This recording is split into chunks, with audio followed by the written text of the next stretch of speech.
Alright, so this is our application currently deployed for sale. These are the sensors we have at the top. These are our current readings. This is our device, the sensors that we have, and then we have some of our sensors input into the soil. So we have a DHT11, we have a soil moisture, soil temperature hooked in. We have a light intensity sensor fitted here as well. So currently you can see that our moisture is around 5% and humidity and temperature at those levels. So I'm going to try and add some water. See,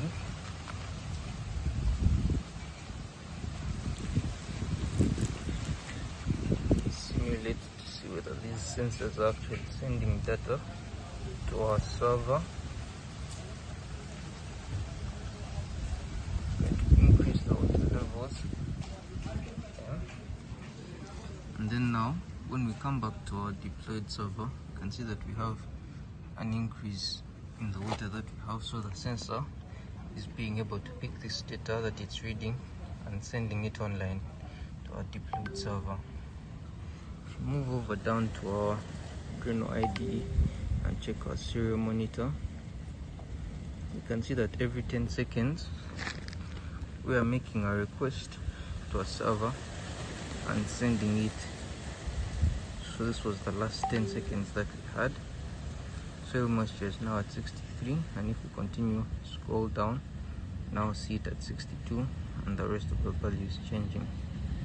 So go back to our system and come and look at the logs of our API server that we've deployed, the one that's responsible for receiving these results.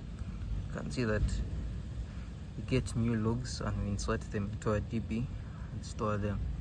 So the system is built using WebSockets, in that you do not need to refresh, and every time the device sends information, it gets automatically updated. So we have our tab for recommendations, our tab for insights that are updated based on the values that we've seen on the dashboard. So whenever we refresh, we send a new request and it gets us insights based on the latest readings from our sensors. So these are the categories we've chosen: health tips, comfort level for crops, erosion prevention, water management, irrigation practices, organic farming practices, and fertilizer recommendations for our crops. Then lastly, we have a page to view the sensors and devices that we're currently hooked up to. So this is my account that we've set up, and we also have an admin side of the system where we set up the users, devices, and sensors that are going to be viewed on the system. This is the client side where the results are shown, and then this